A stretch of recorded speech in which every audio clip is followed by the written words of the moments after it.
Save your money, kids! Let me tell you why. Good morning, and welcome to episode 41 of In the Car with Clint. If yesterday was bad, today is really bad. Look at this weather. So it's raining in Adelaide today. Okay, so it depends on what part of the world you're in at the moment and what industry you're in. But I wanted to talk about the benefits of saving your money. Now, most of you probably are thinking, well, saving your money makes a lot of sense. Like, that's what we're taught to do as kids. We've got the gobble doc. Is it the gobble doc? Or was that Smith's Chips? The bank one, Commonwealth Bank. Put your money in the bank, save your money. But no one really talked about why. You might need it in the future maybe, or you might want to save some money to get a good credit rating and buy a house.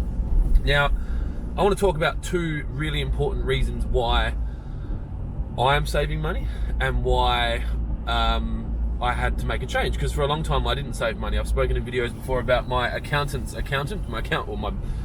boss, who is a very astute businessman and accountant, and he said to me there are two types of people in the world: those that save and those that borrow, and you need to become one that saves. Now, one of the real key advantages to saving is that when you have money in the bank and 6 to 12 months genuine runway for your company, all anxiety disappears.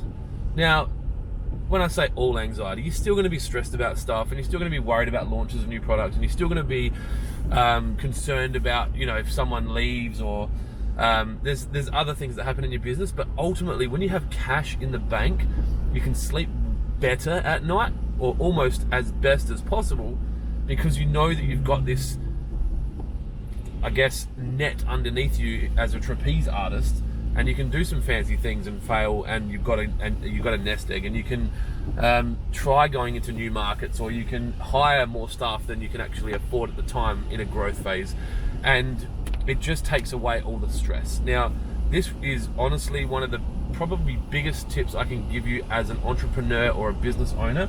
And I know it's hard in the early days, because all you're trying to do is make wages and cover costs and grow the business and buy business cards and get your logo designed and get uniforms and buy more ink for your printer, because that's a stupid unnecessarily high cost. And then when you get past those points and you can start saving some portion of money, or even during that growth phase, please save that money. You don't realize how important it's going to be later, which takes me to my number 2 point about saving money. If you have cash in the bank, an opportunity will arise and you can take advantage of it. We in Adelaide specifically right now are in quite a good period. In my industry, it's quite buoyant. Prior to that, we ran 6 years of feast, if you can compare it to the GFC, or if you can compare it to drought conditions. Something's always going to happen, and the world is going to melt, and the world is going to melt again. Now, it's interesting to say that off the back of a pandemic, because the world kind of did melt. The world hasn't melted yet. Like, there was a lot of government influx, a lot of money, a lot of support. It was a pause for a lot of people, and I'm not taking away from the fact that a lot of people hurt a lot, and a lot of people lost businesses, and a lot of people had to shut their businesses down. But I believe that there is a melt, a strong melt, stronger than we've seen.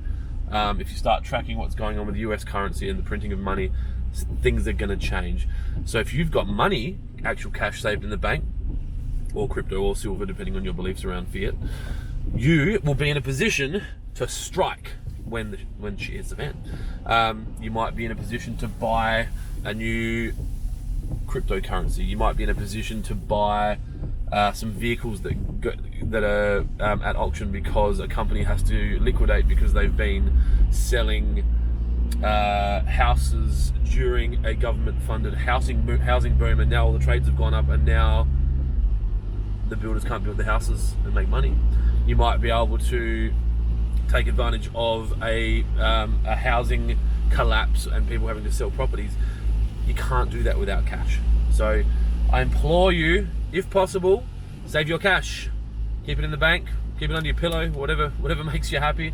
But you need that safety net, or that nest egg, because A, it will keep you restful, and B, it will give you a massive ammunition store. When the world melts, you can go shopping. That is it. This has been In the Car with Clint 41. I trust you are having a great end of the week. Happy Friday for those of you that live for the weekend. Commiserations to those of you that work for joy. But Monday will be here soon. Take care. Thanks for tuning in. Be kind to each other, and I will talk to you on Monday.